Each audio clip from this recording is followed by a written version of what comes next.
Người xưa từng có câu, cháu bà nội, tội bà ngoại. Ý chỉ bà ngoại gắn bó với đứa trẻ nhiều hơn so với bà nội. Trẻ được sinh ra, bà ngoại sẽ là người vất vả hơn cả. Bà sẵn sàng bỏ thời gian, công sức để chăm sóc từ con gái mới sinh đến đứa cháu nhỏ vừa mới chào đời. 4 lý do vì sao bà ngoại lại có vai trò quan trọng với tương lai của một đứa trẻ. Đã bao giờ các mẹ thắc mắc khi thấy rất nhiều đứa trẻ thường có thói quen quấn ông bà hơn là bố mẹ, đặc biệt là bà ngoại? Sau đây chính là câu trả lời. Trong gia đình, ông bà thường đóng vai trò quan trọng trong việc định hướng tương lai của cháu mình.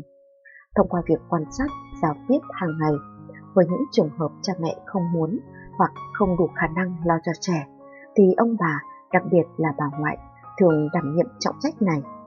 Có bao giờ mẹ thắc mắc lý do tại sao bà ngoại lại đóng một vai trò quan trọng trong việc phát triển đứa bé mà không phải bà nội, ông ngoại hay ông nội chưa? Mới đây, các nhà khoa học đã công bố nguyên nhân vì sao bà ngoại lại đóng một vai trò quan trọng trong việc phát triển của đứa bé. Cụ thể, bà ngoại luôn được ví là bà tiên trong thời thơ ấu của trẻ. Thứ nhất, ảnh hưởng của sự di truyền. Mọi sinh vật trên trái đất đều được tạo thành từ DNA. Chúng có chức năng bảo quản và truyền đạt thông tin di truyền từ thế hệ này đến thế hệ khác trong gia đình. Vì vậy, một số đặc điểm sẽ được di truyền từ cha mẹ sang con cái và các thế hệ sau. Theo các chuyên gia, 1/4 DNA của ông bà chung với cháu của mình. Tỷ lệ chính xác phụ thuộc vào lượng DNA được sao chép. Cả ông và bà đều truyền lại gen của mình qua các thế hệ con cháu, bao gồm cả cháu trai lẫn cháu gái. Tuy nhiên, các nhà khoa học phát hiện ra rằng bà ngoại thường có sức ảnh hưởng lớn hơn đến tương lai của cháu mình so với những ông bà khác. Thứ hai, bà ngoại luôn chăm sóc cháu của mình bằng cái tâm, cái tình. Dù là ông hay là bà, ai cũng thương yêu cháu mình, nhưng có những đặc điểm chỉ bà ngoại mới có mối liên kết chặt chẽ với trẻ ngay từ lúc mới sinh ra. Bà ngoại thường có xu hướng trò chuyện, chăm sóc trẻ nhiều hơn so với những ông bà khác.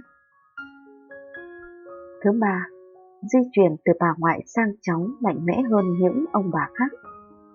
Như chúng ta đã biết, nam giới mang một cặp nhiễm sắc thể giới tính XY, còn nữ giới là XX. Các nhiễm sắc thể X và Y được di truyền từ tinh trùng và trứng của bố mẹ, từ đó xác định giới tính của trẻ. Các nhà khoa học cho biết 25% nhiễm sắc thể X của bà ngoại có liên quan đến cháu cả nam lẫn nữ. Còn bà nội chỉ truyền một bản sao của nhiễm sắc thể X cho cháu gái, nhưng cháu trai lại không được nhận bất kỳ nhiễm sắc thể nào từ bà nội. Điều đó có nghĩa là bà nội chỉ chia sẻ 50% nhiễm sắc thể X của họ với cháu gái của mình, nhưng đối với cháu trai thì bà có 0% nhiễm sắc thể X di truyền. Thứ tư, bà ngoại luôn coi cháu như một báu vật. Người xưa từng có câu, cháu bà nội, tội bà ngoại. Ý chỉ bà ngoại gắn bó với đứa trẻ nhiều hơn so với bà nội. Trẻ được sinh ra, bà ngoại sẽ là người vất vả hơn cả. Bà sẵn sàng bỏ thời gian, công sức để chăm sóc từ con gái mới sinh đến đứa cháu nhỏ vừa mới chào đời. Chưa hết, những khó khăn hoặc vấn đề trong quá trình nuôi dạy cháu, dường như bà ngoại luôn là người phải chịu trách nhiệm toàn bộ. Tội vạ đâu đâu cũng đổ hết lên đầu bà ngoại, còn bà nội sẽ nhàn hơn. Nhưng khi trẻ lớn lên, bà nội dường như lại được hưởng phúc hơn, bởi trong não trạng của xã hội, cháu nội thường được coi trọng hoặc ưu ái nhiều hơn là cháu ngoại. Chính vì những điều này mà trong cuộc đời của mỗi đứa trẻ, bà ngoại luôn là một phần ký ức sâu đậm trong tâm trí. Bà ngoại có vai trò vô cùng đặc biệt trong quá trình chúng ta lớn lên. Những kỷ niệm thời thơ ấu về bà ngoại tràn đầy niềm vui, cảm giác an toàn và thoải mái. Rất ít người trong chúng ta nghĩ đến sự khác biệt về cách mà bà nội và bà ngoại ảnh hưởng đến cháu của mình. Tuy nhiên, theo các nhà khoa học, có một số điều còn đặc biệt hơn cả tình yêu thương mà chúng ta nhận được từ bà ngoại. Từ quan điểm tình cảm, trong hầu hết các trường hợp, bà ngoại có liên quan nhiều hơn đến việc mang thai, sinh nở và nuôi dạy cháu của họ. Bà ngoại có mối liên hệ gần gũi hơn với các cháu của họ vì họ sinh ra những người mẹ, rồi người mẹ mới sinh ra các cháu. Trong nhiều gia đình, bà ngoại có xu hướng chịu trách nhiệm nhiều hơn và dành nhiều thời gian hơn cho các cháu. Bà ngoại có nhiều khả năng giúp đỡ con mình sau khi sinh em bé, do đó có sự gắn kết sớm với cháu của mình. Ông bà gắn kết sớm với cháu có nhiều khả năng sẽ được nhờ giữ trẻ sau này, cũng như tham gia vào các hoạt động ở trường khi cháu bắt đầu đi học.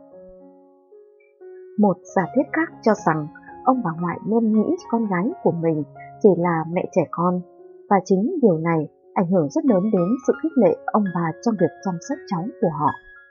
Về lâu dài, nó có thể làm giảm sự tham gia của người thân nàng nội, bao gồm cả bà nội, vào việc chăm sóc cháu chất. Vai trò của ông bà ngoại nổi cộm hơn khi bố mẹ ly hôn. Mặc dù có những tiến bộ trong bình đẳng giới, nhưng chỉ có khoảng 1/6 người bố giành được quyền nuôi con sau khi ly hôn. Khi người mẹ giành được quyền nuôi con, ông bà ngoại thường tham gia cùng để lấp đầy những khoảng trống trong việc nuôi dạy trẻ và mang lại sự ổn định cho gia đình. Trong quá trình đó, họ có xu hướng trở nên gần gũi hơn với cháu của họ. Điều này cũng có thể xảy ra với ông bà nội khi người bố giành được quyền nuôi con, nhưng đó là một điều tương đối hiếm. Cảm ơn quý vị và các bạn đã quan tâm theo dõi. Nếu yêu mến ngôn tình, các bạn đừng quên bấm like, share và subscribe kênh để theo dõi những video mới nhất của ngôn tình nhé. Còn bây giờ, xin chào và hẹn gặp lại các bạn.